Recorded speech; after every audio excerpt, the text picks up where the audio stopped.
Did you know? The Sims, one of the best-selling PC games of all time, originally started out as a personal side project of SimCity creator Will Wright and was almost never published. After spending time at home with his newborn daughter, Will Wright began to develop a concept for a game designed to simulate the behavior of a modern human family. When the idea was finally pitched to the higher-ups at Maxis, they hated it. Board director Jeff Braun said, "The board looked at The Sims and said, 'What is this? He wants to do an interactive dollhouse? The guy is out of his mind.'" It was seen as a major gamble, and people thought the game had no audience in the video game market. But after the success of SimCity 3000, Wright pushed again to get The Sims published, and finally the idea was approved. The Sims was released for PC in February of 2000 and shortly became the best-selling PC game of all time. It stayed at the top of the bestsellers list for 4.5 years up until the release of The Sims 2. The Sims 2 sold around 20 million copies, outselling the original by 4 million.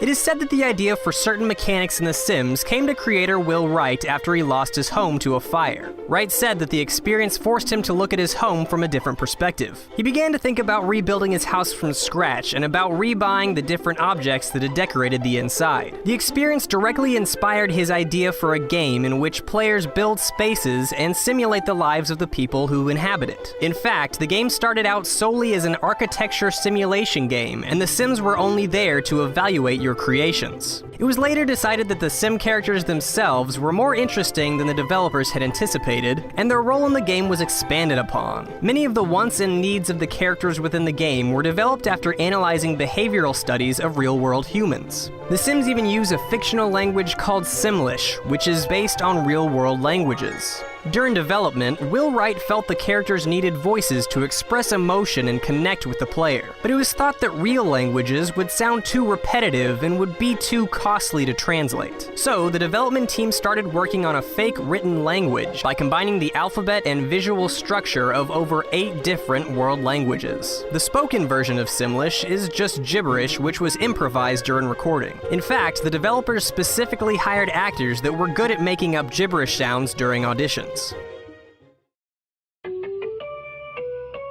Not long after the release of The Sims 2, US anti-video game activist Jack Thompson alleged that the game exposed explicit and adult-related content to children. Thompson claimed that the game featured detailed nudity behind the censored blur that shows up on Sims when they use a shower or toilet. Electronic Arts executive Jeff Braun adamantly stood by the game's rating and outright rejected the claim. He said that it was impossible to remove the blur, and even if the player did remove it, the anatomy of a Sim was that of a doll rather than a naked human. Though it is true that the Sims appear to have no sexually explicit anatomy, it isn't true that it's impossible to remove the blur. The original release of The Sims 2 featured a simple command line cheat code that would disable the censorship blur. It's likely that Jeff Braun was unfamiliar with the cheat code. However, the expansion pack The Sims 2 University, which was released shortly after the uproar, came with a patch that disabled the cheat code. It was later revealed by EA that the removal of this code was in fact related to the blur bar controversy.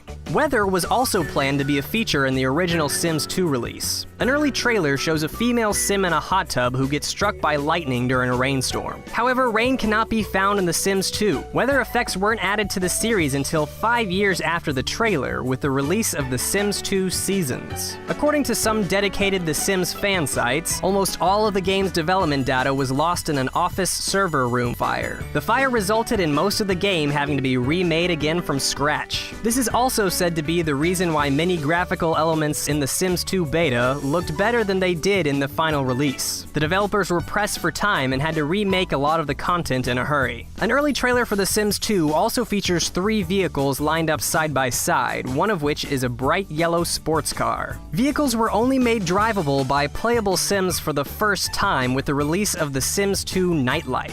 Even though the cars shown in the trailer were not drivable, every car made an appearance in the game as carpools that were driven by non-playable characters. That is, except for the yellow sports car. It wasn't until The Sims 2 Nightlife came out that the yellow sports car was seen again, available for players to purchase. This may be due to what many have speculated, that drivable cars were supposed to appear in the original release of The Sims 2, but were removed. Though the drivable cars being cut is just speculation, it could also link in with the server fire.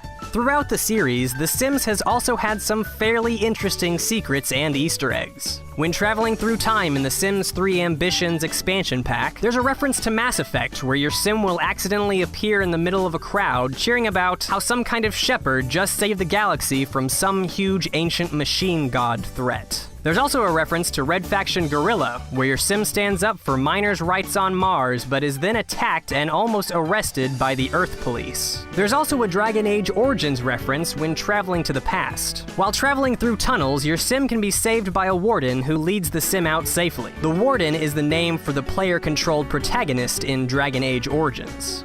That's all for today, but don't forget to subscribe to us on YouTube and follow us on Facebook and Twitter. Make sure you also check out didyouknowgaming.com, where we post gaming trivia every single day. And if you liked this video, check out our other videos as well. Also, you can check out my channel. I do reviews of PC games, among other things, and you can click right there to check out the list of my top 5 minigames.